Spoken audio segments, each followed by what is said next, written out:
Welcome to episode 196 of Trek Live. In this week's episode, we're going to be talking about a 3-run episode. We're not going to be talking about a single episode. We're going to cram as many episodes as we can. Talk about as many episodes of Star Trek as we can.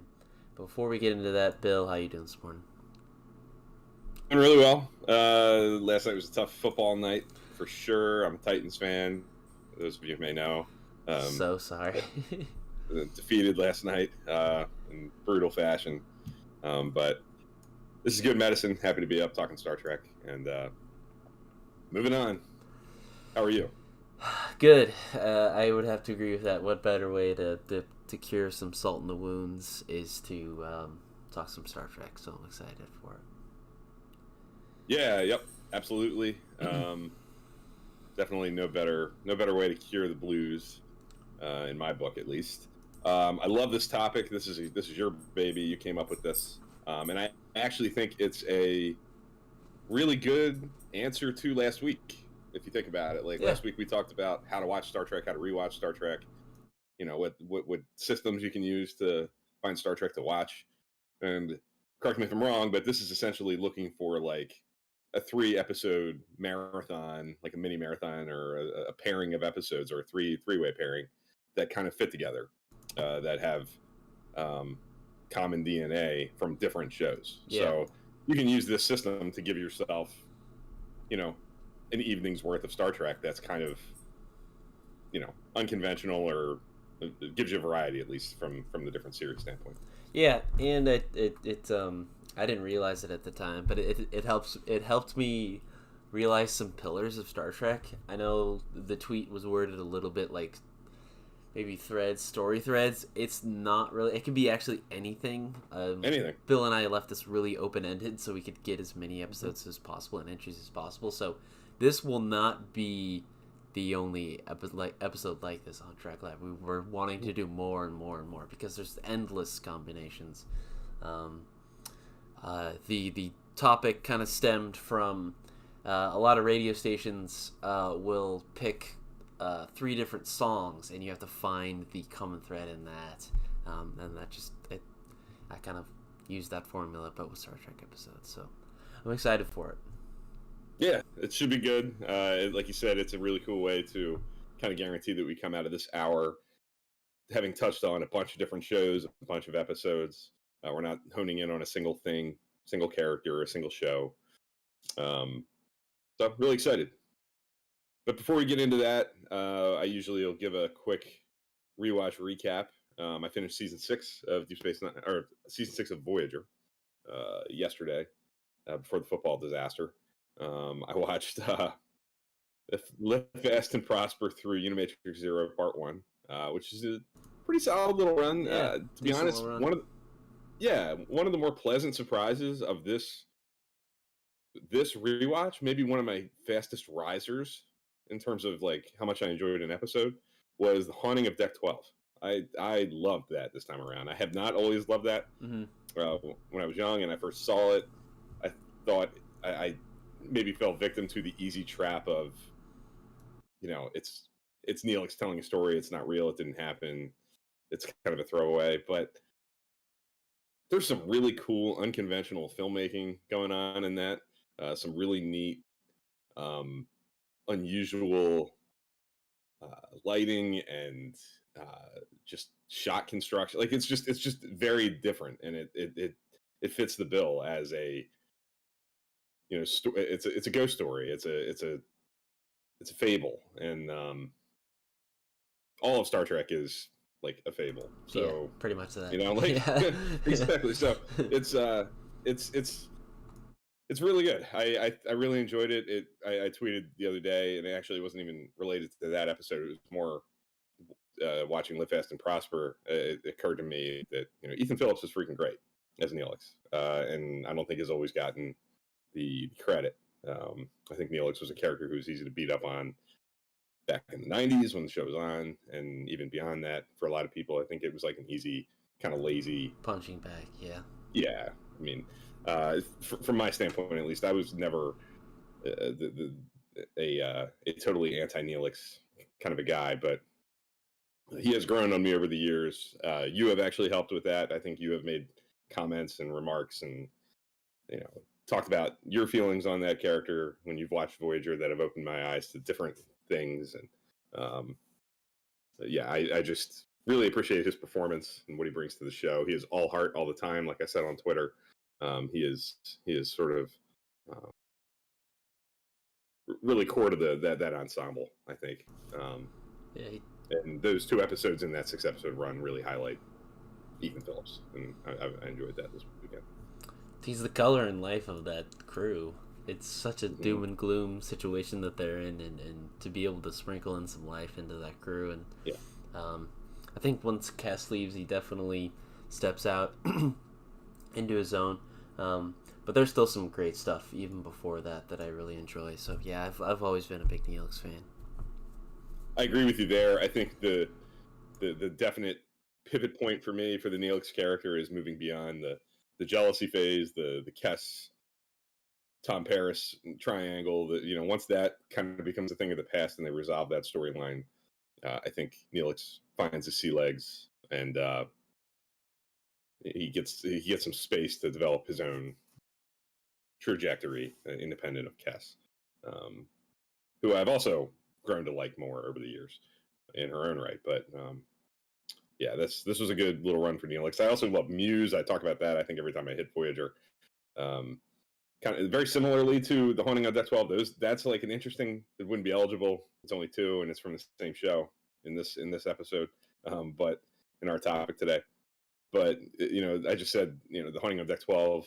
It's a fable. It's a ghost story. It's like sitting around a campfire telling a story, like the most basic form of storytelling, which is Star Trek is storytelling. Muse is a different angle on that. It touches on like the sort of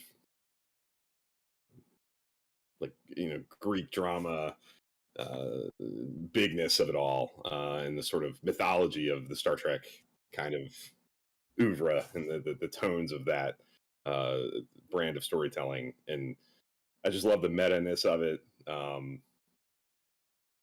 Really inventive, really creative at a time late in Voyager, at this point where the show has been running for a long time consecutively, and sometimes I feel like has been running for the franchise. Yeah, this is kind of late in the Berman era. We're getting down the home stretch here, and I think there are points along this ride here that you start to feel the fatigue a little bit. I think it gets jolts here and there with episodes like Muse, and at points in Enterprise, I think they found new life along the way to give them a little extra juice. But an episode like Muse is a really good antidote to some of that fatigue. It's really inventive and fresh and exciting and different, and exciting concept. And I don't know that it gets the love it deserves, in my opinion. So,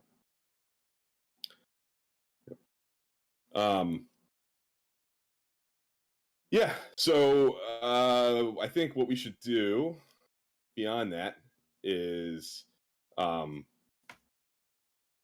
going to go with your. Well, it's this week is season 2 of Discovery. Okay. Cool. For the top 5. I wasn't sure if we were going, survey. But I do have them. Oh, yeah. You have them. You have them ready to go. Cool. What are your top 5 episodes of season 2 of Discovery? Top 5 episodes. Make sure my mic is hot. Yep. Let's see. Let's go. New Eden. Okay. An Obol for Sharon, and If Memory Serves. Such Sweet Sorrow. Okay. Project Daedalus. Nice. Okay. Yeah. Well, that changed. You definitely moved the needle for a couple. And like I said on Twitter yesterday, I think it's 8 of the 14 are within like 4 or 5 votes of being in that top 4. So it's super tight. Yeah. If folks out there are inclined to participate on Twitter and haven't done so yet, your ballot is most welcome and would probably help determine the outcome. We got a couple that are pretty far out there, but there's a pretty tight race for those last couple spots in the top 4. And cool. It's one of those. Right. Sometimes by the time we get to Sunday, I put it out on Friday. By the time Sunday morning rolls around, it's pretty obvious who the top four are going to be. That is not the case with this one. It's a pretty thin margin between a few of those episodes. Again, I think I don't know. The recency is tough as well. I think the episodes don't have 30 years on them where it's able to be solidified in all of our lists, but and just Discovery being so serialized, it's so tough to just pick one episode without having to pick this season. So I think those things are all true. The serialization makes it harder. I've seen some people even comment on Twitter, like here and there, that they have a hard time picking from these seasons because of the serialization, and I respect that, especially if you've only seen it once or twice, maybe when it aired, that can happen. And on top of that, I think the other reason that it stays closer longer is probably just because there's less of them. When there's 13 to choose from, it kind of flattens it out. 26 episodes to choose from. Yeah, when there's that many, I think you would think that it would spread out more, but for whatever reason, it feels like in a lot of those seasons, like a lot of the support gets. It's the opposite almost. Yeah, so far it seems like it's been that way. All right, I think we should get into it. We're not sure exactly how this is going to go in terms of how long it's going to take and how much we're going to cover. But we should get into it. We have Jimmy and Cyber Honey here. Welcome, everyone. Cyber Honey watched Prodigy. Jimmy 77's up to home in his Enterprise rewatch. Nice. Making progress. Love that. Yeah. Getting down the home stretch of that show. And yeah, I think we're ready to kind of dive into the topic at hand. Let's do it. All right. Do you want to start, since this is sort of your? Yeah, I'll start. Baby. Let's look through my episodes here and see if I can pick something easy just to get us warmed up, so you guys can kind of see. I'm gonna say the episodes, and I'm gonna have you guys and Bill try to guess at least one of the common threads, because some of these ones that I put together have two possible points here to be able to get. So I'll throw out an obvious one. Okay. Let's go. The first episode is Death Wish. Second episode is Half a Life. And the third episode, if you can call it that, is Generations. Now, this is kind of a cheat because technically it's the same crew, but it's not the same show. I don't know. Yeah. So, but this was just my warm up. This was something just to illustrate the topic. Are you thinking the sort of suicide deals with death? That's the first. However you want to spin it, all of them really do kind of deal with death and suicide, and the crew has to kind of handle that and work through that moral kind of weird gray area thing. But yeah, so that's an interesting group of episodes. There's one more. There's one more though. There's Riker technically is in all of them. I'm pretty sure he's in Death Wish. He comes in as a, I don't know. He beams in or something, or somehow Q brings him in. Make yeah. A case. Yeah. So that was the one. That was the small little thing that I don't know. That was fun. Very cool. Yeah. All three are good. Like all three enjoyable. Like that's a set of three that if you and I were hanging out on a Saturday night looking for something to watch, if that was what we were pulling out of our hat, I wouldn't have a problem. Mm-hmm. They're not necessarily because of the topics, the yay fun, having fun drinking kind of episodes, but they're undeniably strong in my opinion. Yeah, and again they deal with like a death or like trying to live forever, or it's just Yeah. That's the common thread in those episodes. So Yeah. Oh yeah. I don't want to start off with the doom and gloom, but yeah, that was my first example, Okay. or my first round of three, I should say. Awesome. You want me to throw one out there? Let's see. Yes, go for it. Okay. Let's do. Which one to go with? This one maybe is easy. This is touching some pretty recent developments in the Star Trek universe. The Measure of a Man, author, and But to Connect from Discovery. Discovery's most recent episode. Is there a common thread in those three that you can think of? Is there...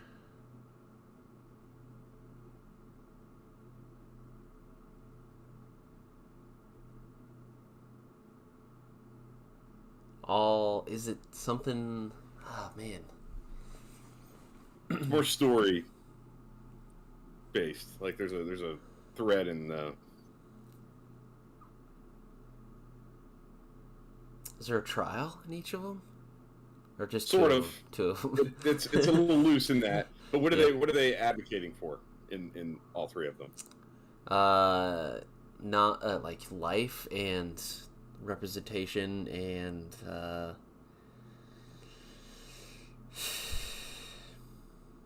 don't know, free will. Who's on trial in all three episodes? And what are those three? Non-humanoid life, maybe? Is that it? Like okay. Artificial intelligence. Because in Measure of a Man, it's Data, in author. It's the Doctor, who's technically a hologram, right? Mm-hmm. Yeah. And in But to Connect, it's Zora, the ship's computer. Yeah. So in all three, they're kind of exploring and trying to determine how far like artificial intelligence goes, like what sorts of rights so it's do AI. they accumulate. Okay. Mm-hmm. Okay. Nice. That's a good run of episodes, and that's another testament to that's a key point of Star Trek. Exactly. People say that Discovery isn't Star Trek anymore. Well, it is. It's doing the same thing we did in Measure of a Man, like just early TNG. It's just that's cool. Good run. Good run. Yep. I'll put out a run of three that might be easier. Encounter at Farpoint, The Cage, and Caretaker.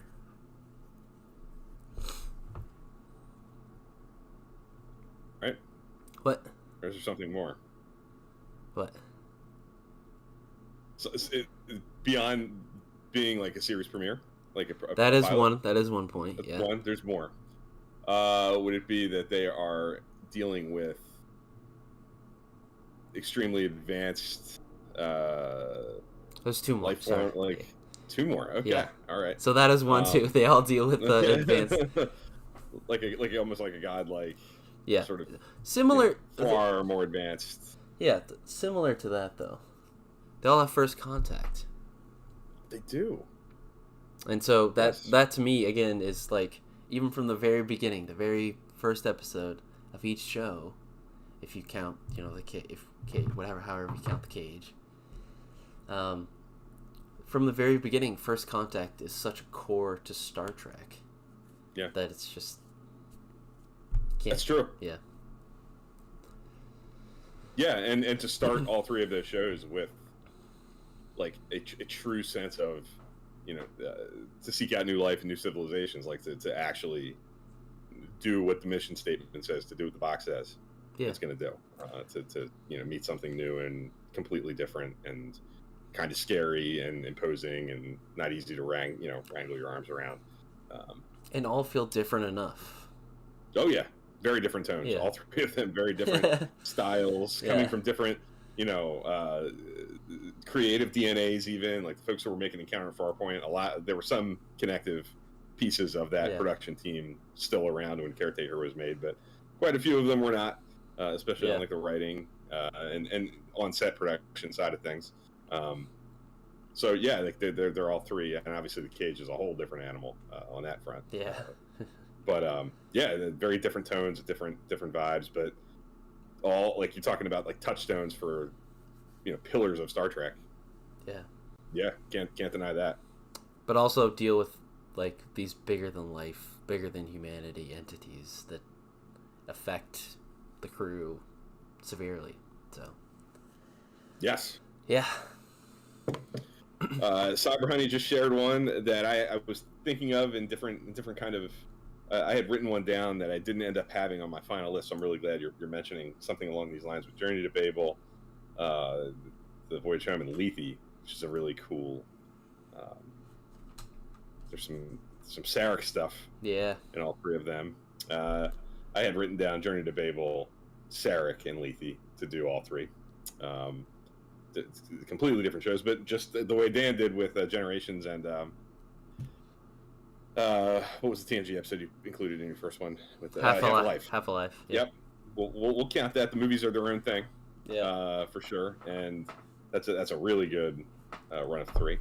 I haven't thought of 09 because that way if you do Journey to Babel 09 and Lethe, you have Sarek in all three, different actors playing Sarek, different kinds of involvements. Yeah, Spock, different Spocks. Different Spocks. Yep. That's cool. Yeah. Yeah, very cool. I'll jump in with one. Okay, let's do Cause and Effect, Visionary from Deep Space Nine, and Year of Hell. There is a common thing that happens in all three of these episodes. The episodes one more time? Cause and Effect, Next Generation. Visionary from Deep Space Nine, which is sort of the less remembered of these three. Yeah. Probably where maybe the challenge comes in.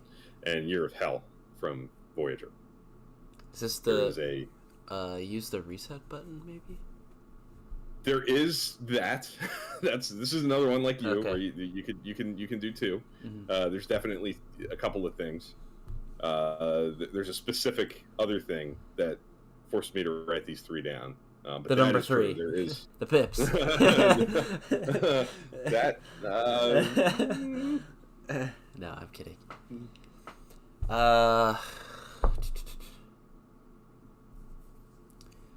Is there? Man, this is tough. Is there an anomaly or an outside force causing temporal? Yes, also true. I'm going a little more down to the like. There is a thing that happens to the core thing in these shows in all three of these episodes. Memories wiped? Yes, but something else. What? Okay, let's do it. I can't remember Visionary. As bad as that sounds, that I just watched Deep Space Nine. Mm-hmm. Well, it's like, yeah, that's unlike Cause and Effect and Year of Hell. Visionary, while a good episode, in my definite opinion, isn't like forefront of mind and like cited. Is it a? So maybe there are things in it that don't. Is it a production element? Sort of. It's something that they do. It's something that there's a visual effect, say that is done in all three of these. That you don't see in most episodes, certainly standard episodes. Yeah.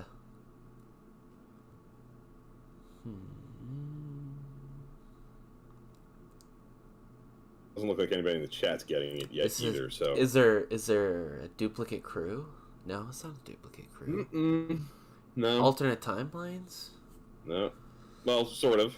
That's true too. Like that is another definite. In order for Jimmy do they run it aground? Like they blow up the ship? Yes. That's it. Yep. I was like, I was gonna say they run her aground, but no, they run the ship into the entity. Yes. Yeah, and the Cause and Effect, you see the Enterprise blow up 4 or 5 times. Visionary Deep Space Nine explodes in one of the versions of the future that O'Brien sees, and in Year of Hell, of course, the the Voyager's destroyed and trying to reset the timeline. So, yeah, I mean, that's not like an everyday occurrence. No, that's not, especially on the episode. If a movie maybe, but not yes. That's why yeah, I guess I should have thought of that, because I was like, it can't be blowing up, because we've seen that the ship blow up a couple times, but that was majority of movies when usually, that happens. Yeah, and you could even go like you could go to things like, I was thinking like in Voyager, you do kind of see like the ship in alternate futures have bad outcomes, like in Timeless, but it doesn't blow up. It's still there. Like part of the way they can do their timeline reset in Timeless is the ship is intact on the surface of the planet. It crashed. It didn't blow up. Yeah. So, yeah, these are like run-of-the-mill, middle-of-the-show episodes that involve the hero ship exploding.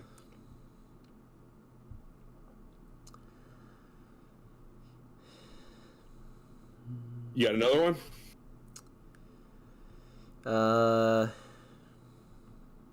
Yeah, I feel like a relatively easy one.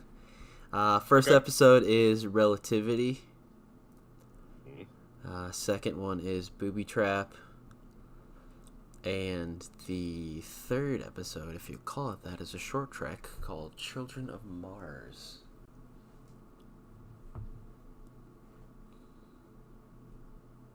You see Utopia Planitia. Yes, that is it.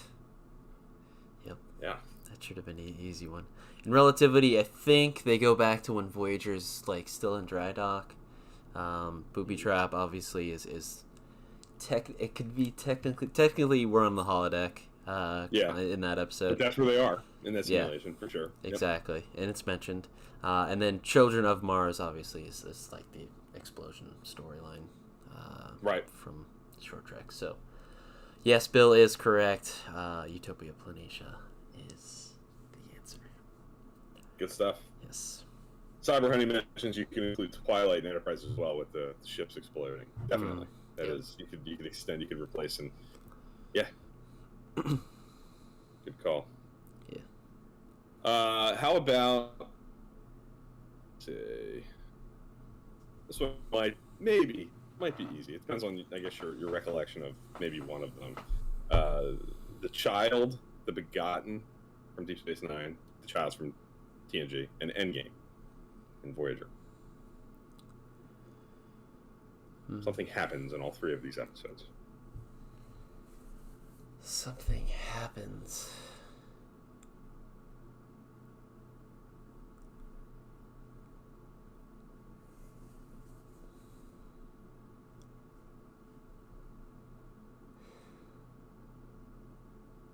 Man, this one's tough. Something happens.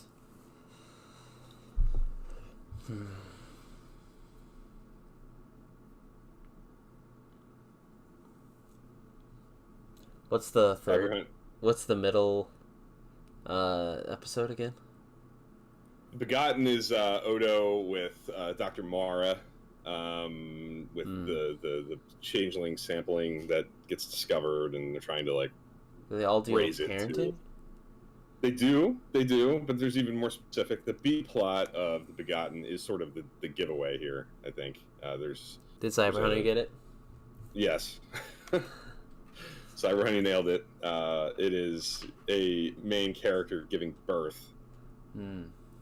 Takes place in all three of these episodes. Could also do 09 as well. Could do 09. Yeah.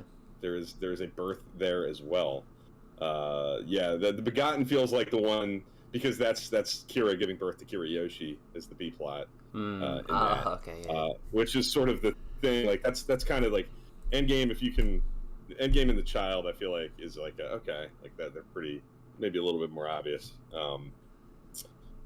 with that, because they're so. Child's like a plot title, and then the Endgame is such a big it's a big part of Endgame. But the key, kind of like with the Deep Space Nine one in the previous, the ship's blowing up, is kind of the There's tough always one. a key, yeah. If you don't remember exactly what happens in a given episode, it can be tough. Yeah, especially a B plot. Yes. Yeah. Yeah. Mm-hmm. Cyber Runner just offered one. 3 TNGs. The Offspring, Quality of Life, and Genesis. What is the common thread in those 3 episodes? All directed by actors, perhaps different actors. The Offspring's directed by Frakes. Quality of Life's directed by Frakes too, and Genesis is directed by Gates McFadden. Is that what you're going at?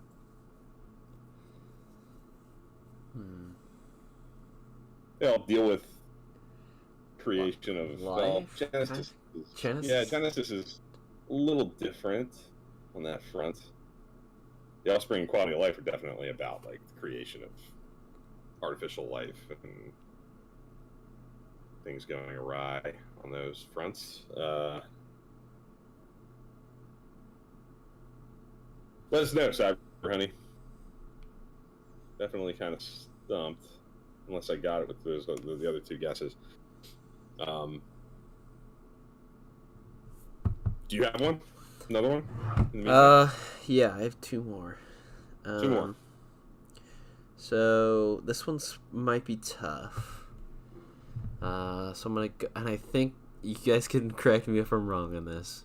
The answer, but I'm gonna go with the 37s, Timescape, and Cogenitor.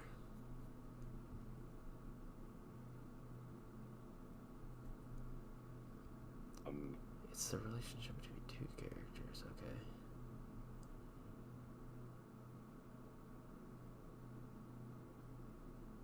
Oh, is it Data and Picard? Gotta be. Yeah, they're pretty heavily featured in both of them. Yeah. You said the 37s, Timescape, and Cogenitor. Yes. Right? Yes.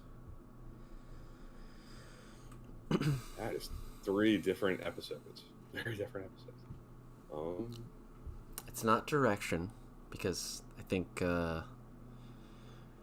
Timescape is Adam Nimoy maybe, and Cogenitor is Burton, I think, and Burton, 37s is James Conway. Conway, yeah.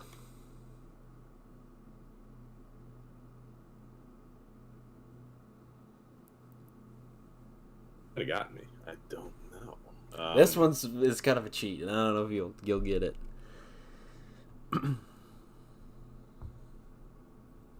37s, Timescape, Cogenitor. Timescape is the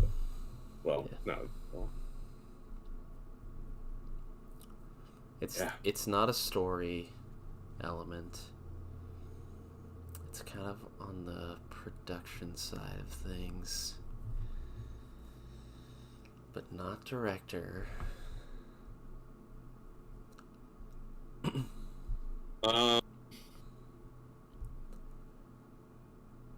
Yeah, I don't know. I think you got me. I think they're all Braga scripts, I'm pretty sure. Yes. True. That is the common thread. I wanted to, but that's kind of a cheat. That's kind of a really technical.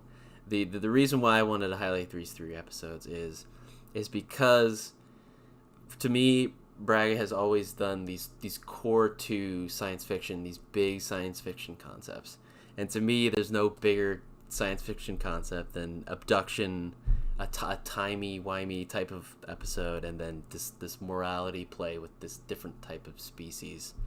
And to me, that's just embodied by Braga, and so I wanted to put 3 Braga scripts in.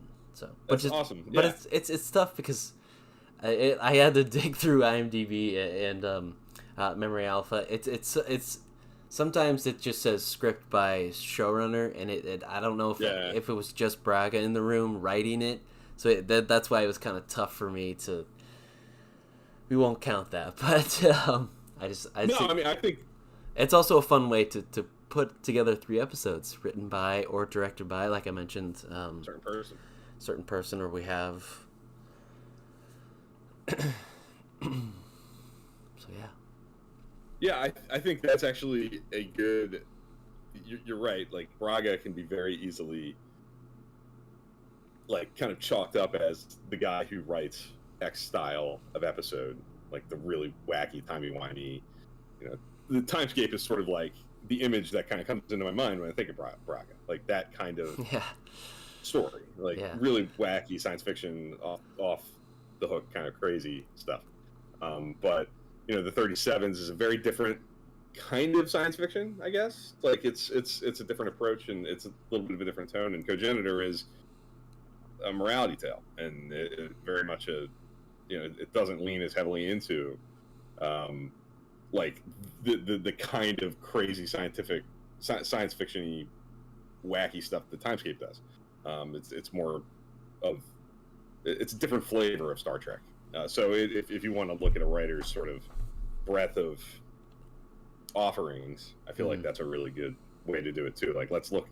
That would be a cool way to do it. Like look at pick a writer who's really prolific and look for different.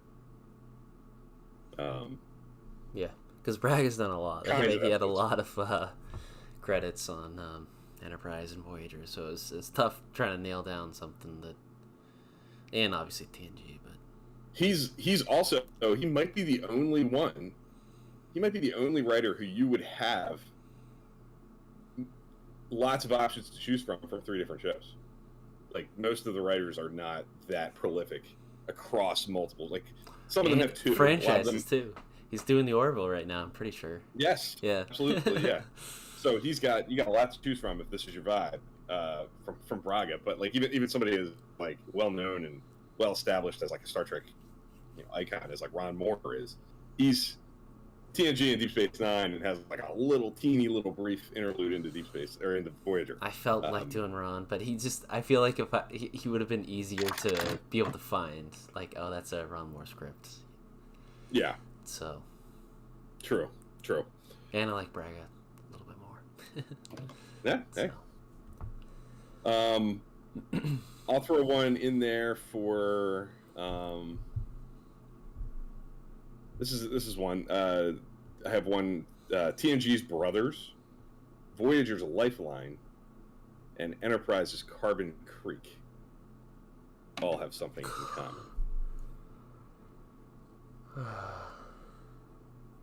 You said Lifeline? Lifeline. And actually, I could go. There's a couple different ones I could go with for that. I picked Lifeline because I just watched it yesterday. Okay. But this is not exclusive necessarily to Lifeline within Voyager. Are we on Earth? Maybe twice. Is that? Nope, not all of them. Not all of them. In fact, I don't even know that we're actually on Earth in Lifeline. In another one, Carbon Creek is on Earth. The other 2, I don't think are close to Earth. In Lifeline. Not in Brothers, though.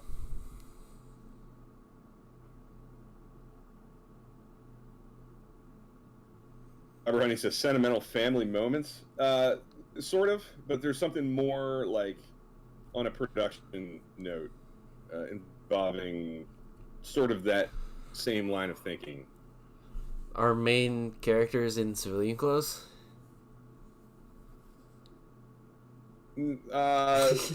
Yeah, but there's something a little more to it. Main actors are ... doing something. Shore leave? Taking a break? Not necessarily. I can't remember Lifeline.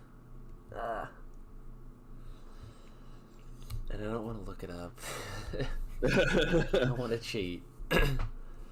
All 3 of them involve main cast members stretching to some extent. Okay. Because they have to not play their usual. Yeah, basically, post. yeah. Self-post. All 3 of them are basically pulling double duty. They're in Brothers' case, Spiner's playing 3 different characters. Yeah.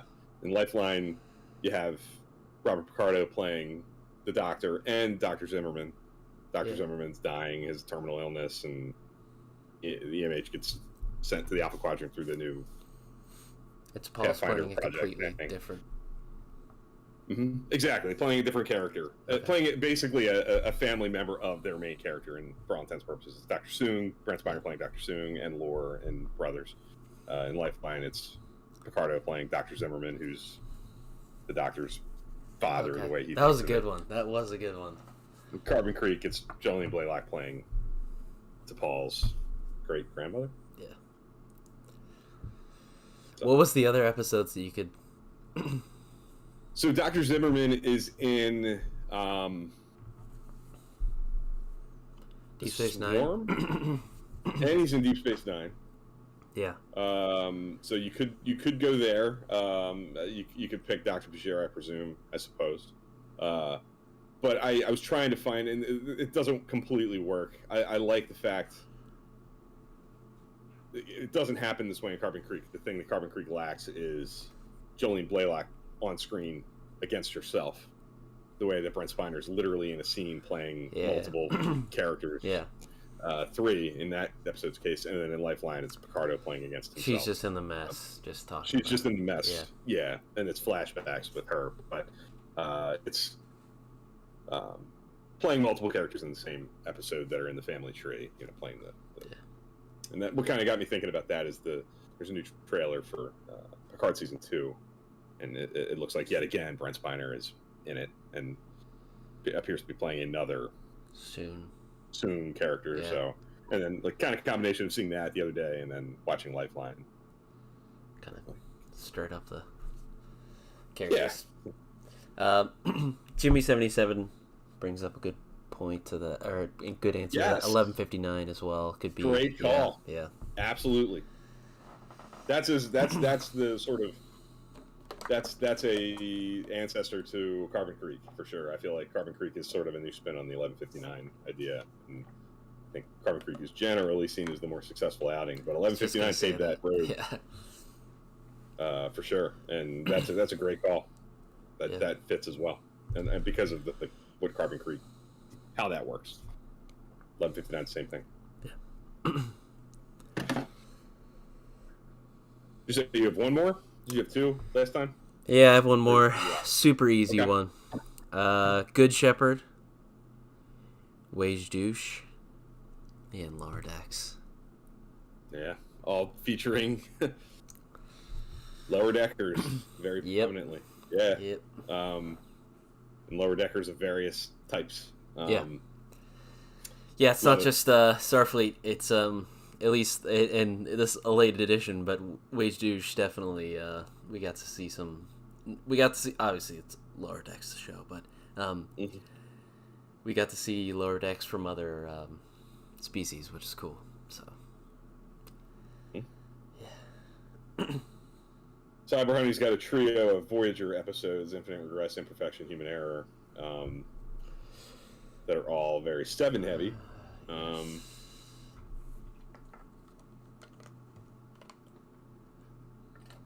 not sure though what that would be, other than Seven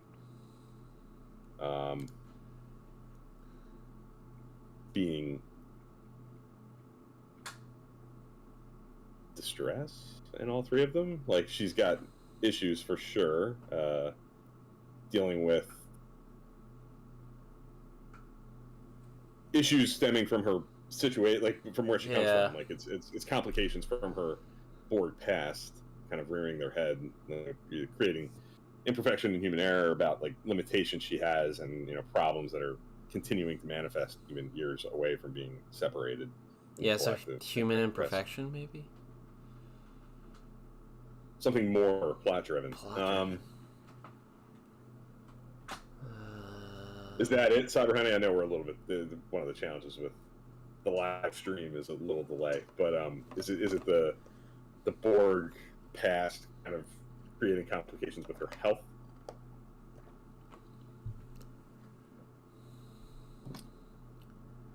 Because of the delay. Is it Seven learning to be imperfect? Because I know she was so driven to be perfect, being part of the Borg collective, that she is learning to be herself. Okay. Borg implant. Malfunction. Okay. Makes sense. Yeah, Nice. for sure. That's a good one. That is all true.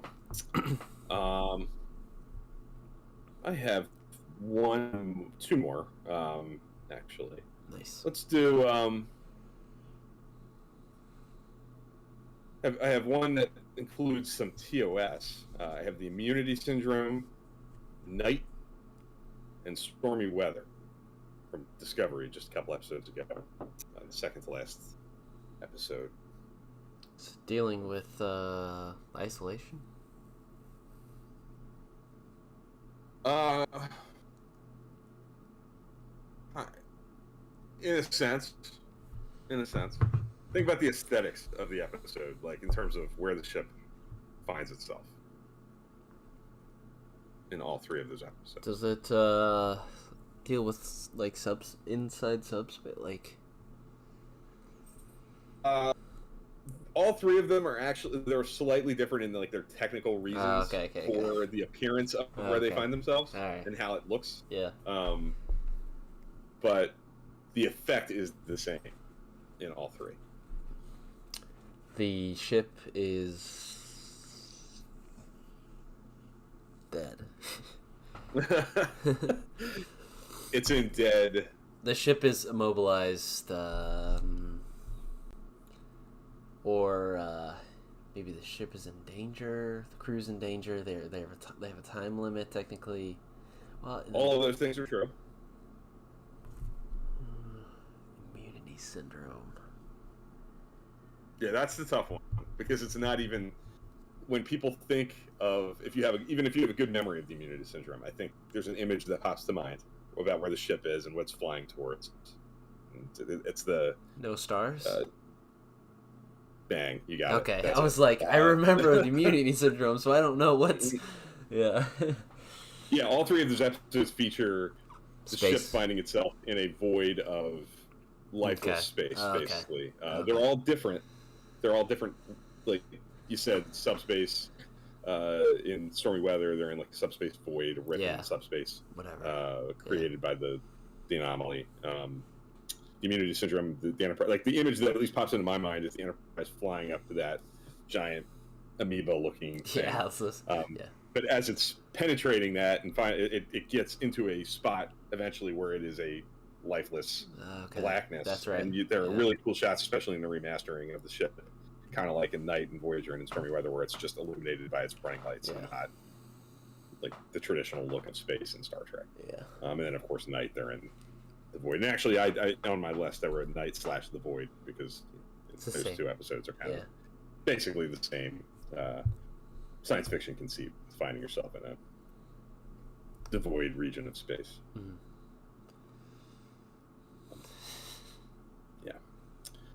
And then the last one I'll throw out there that might be like, again, it depends on your recollection of at least one of them. I think two of them might be a little bit more easy.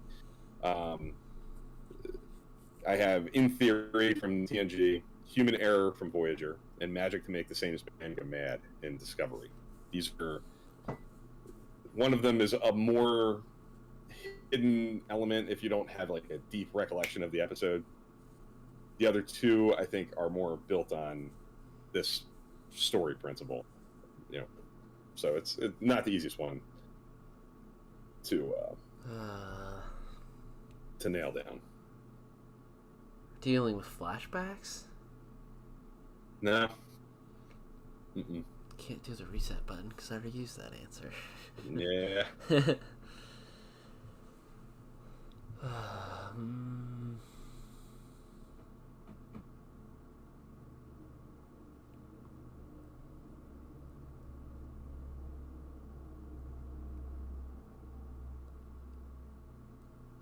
Do you remember In Theory? No. Like that title? That okay? Then you're dead in the water probably. Oh, okay. Most likely because that's probably the one that's the most telling. Probably, yeah. Do you remember Human Error? Do you know which one that is? Yeah. Off the top of your head? Okay. Yeah. So let's obviously play this out a little bit. Magic. Yeah. Yeah. That's the one that's a little trickier though. Like when you think of which I thought that's what. I thought that's or Harry Mudd. That's what I thought the trickier one was. So, do you remember, if you're thinking about that episode? Is there a party? There is a party in that. Is there a party in the other ones? In Human Error, in one of those holodeck simulations. But no, it's there's a scene. Could Shattered be one? No. All three of these episodes, I'll just say it, okay, deal with a character dealing with dating relationships for the first time. That's one with Data. They're like trying it. Yeah. Data dating the crewman. Human Error 7 kind of trying. Although I kind of take that back now. Someone to Watch Over Me is probably maybe the better fit there. No, but if you'd have said that though, Bill, that was an easier thing to guess. So I feel like part of it too is finding an episode that still makes your point or still has that common thread, but makes it harder for people to guess. Because I feel like if you would have put Someone to Watch Over Me, I would have been like, oh, it would have been easier. Yeah, and then I can't believe I forgot In Theory. In Theory is that's. See, but like the thing that had me thinking it is like it's. Michael Burnham has that line in Magic to Make the Stamets Go Mad, like the tell that gives Stamets like the key to making her believe his crazy story about we're stuck in this time loop was to have her tell him something that would reveal like something like there's more to this. This is not something you've told me before. And she tells him I've never been in love before. And the key to kind of getting this thing moving is to get Ash Tyler to help, and he's got a history with Harry Mudd and all this stuff. So the kind of key element here for me is like all three are trying dating relationships for the first time. First time. Crewman dating, you could go anywhere with dating or having a relationship. I feel like that's like spanning. You can pick any character, and they've all had romances here and there. But I feel like the first timeness of it is sort of like the unique color that gives it like a little bit of a different uniqueness, as opposed to you could go romance characters trying their hand at romance or having a one-off love story, and take your pick of TOS with Kirk or Riker with TNG. But it's sort of like one of those core principles too, is like that, like growing into humanity and getting more comfortable in your own skin and being yourself, and having these characters that allow for exploration of that. What is it to be human stuff? And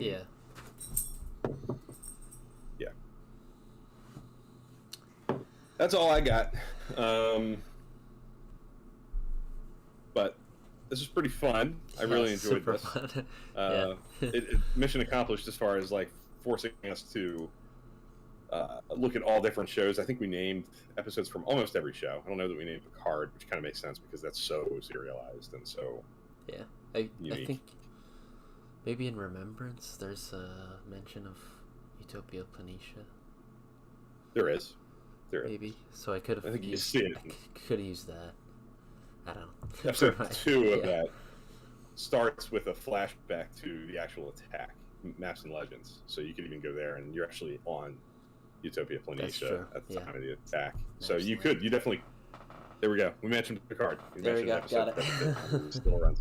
So I think we've touched on all the series. There was even one I was thinking of.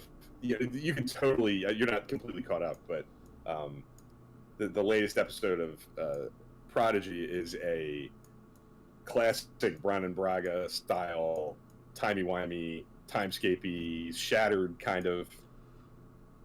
Time is broken and on the ship, and really inventive, cool, awesome concept plot. Whatever you want to call it, and that you could easily, I think, pair up with episodes like Timescape and Shattered. I think that's like one really cool one right off the top of my head. So now I got Prodigy too. Cool. Good stuff. I think that about does it. you guys know the drill. The discussion doesn't have to stop here. Twitter and Discord are the best places to keep the discussion going. If you guys have more runs or want to save them for the future, because we're definitely going to do this again, tweet them out or just save them for the next time we do a topic like this. And we can have some more fun with creating some episode runs. Can I also throw out there as a side note? Yeah. A little different than what we did today, but kind of along the same lines. One of my favorite Star Trek podcasts. We used to do this all the time. We would shout out podcasts and different YouTube shows and stuff. But Snap Trek is kind of a similar idea here. Yeah. They pair up episodes that are kind of uniquely similar across the different shows.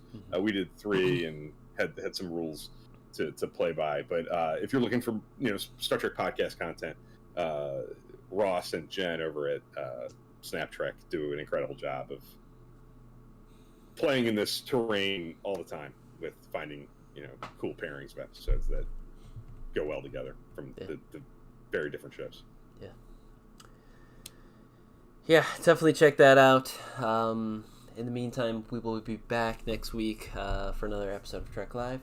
Thanks everybody for watching, and we'll see you guys next week. Thanks everybody.